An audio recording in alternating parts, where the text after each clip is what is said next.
Discovering your loved one is affected by Alzheimer's can be a very long and emotional roller coaster, and the symptoms slowly come in and affect you and your loved one's lives. The first step about the disease is to learn about it, to understand it, and to understand how your treatment options will affect your life and also the progression of the disease.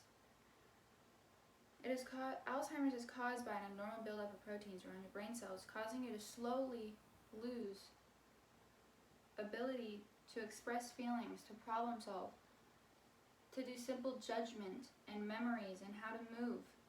Alzheimer's disease is a physically and mentally deteriorating disease that happens in stages over a short or long period of time.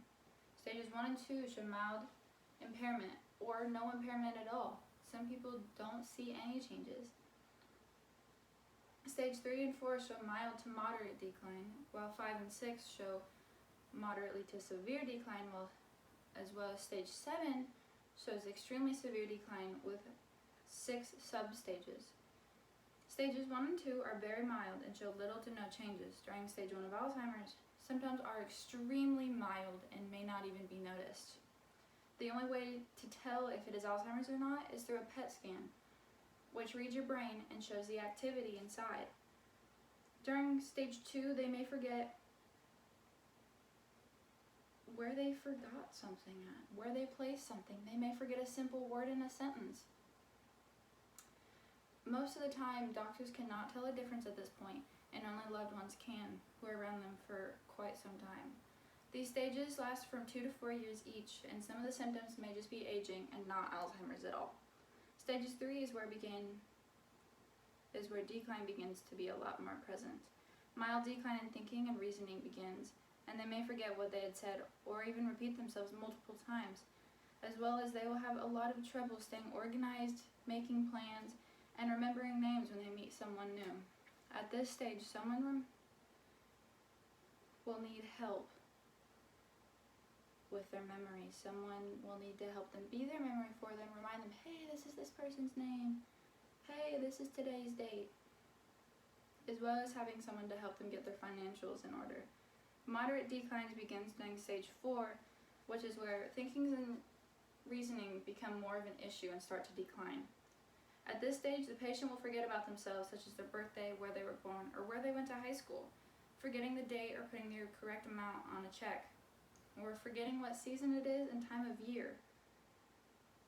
And it gives them a hard time of judgment for how to dress, how to act during those times of years. Doctors recommend someone being around them to help them with everyday life, making sure that they're okay, and to make sure that no one is taking financial advantage of them. Both of these stages last from 2 to 10 years each. Stages 5, 6, and 7 are definitely the most hard ones to watch as a loved one. During stage 5, they will lose track of where they are, what time it is, their address, their phone number, where they went to school. They will need help getting dressed, as they will get confused as what clothes to wear during the day. Is it hot out? Is it cold? And they get flustered with themselves, and so they can't do it by themselves. To help them, you should pick out their clothes, but let them put them on themselves, which gives them a sense of independence and accomplishment. Stage 6 is a very progressive state. The patient may recognize your face but not your name, or mistake you for one person as another. They may confuse their wife for their sister, and at this stage, delusions start to kick in, thinking, I need to go to work, but in reality, they haven't worked for 50 years. They are retired. They will need help using the restroom, as they are not able to tell at this stage when they can and cannot use the restroom. The best way to connect with them during these activities is through sensual activities. Listening to music, looking at old pictures, reading to them is also a very good option. Stage 7 is the final stage and shows the most amount of decline. Most basic abilities are gone. They will not be able to feed themselves, sit up by themselves, think for themselves for the most part anyway. Their memory is almost all the way gone. To help them, you'll need to help them use the restroom, make sure that they're plenty hydrated, and helping them eat soft, easy to swallow foods. Their facial expressions will become more grim instead of the happy, smiley self you may have known before, and they will not be able to hold their own heads up by themselves, such as a baby. Their speech will decline and be limited to about 6 words each. These stages last from 1 to 3 years each. Alzheimer's is a very emotional disease, whether you or a loved one is diagnosed with it. You lose your daily life skills such as memory, body functions, and judgment. It is a disease that is physically and mentally deteriorating, and it happens in stages over a long course of time. Stages 1 and 2 are very mild and show little to no impairment. Stages 3 and 4 show mild decline. Stages 5 and 6 show moderately severe decline, while stage 7 shows a lot of decline in every sort of way, in physical and mental. The disease is very progressive, and after diagnosis, the average lifespan is 4 to 8 years.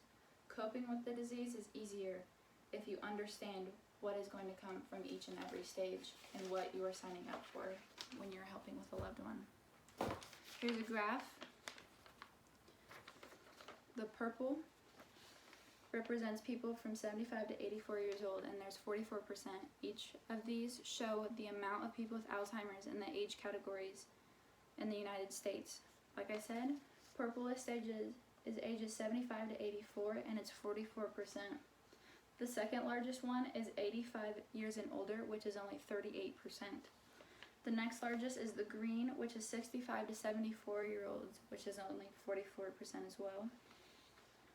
And this itty bitty one is less than 65 years old, and that is 4% of the United States with Alzheimer's.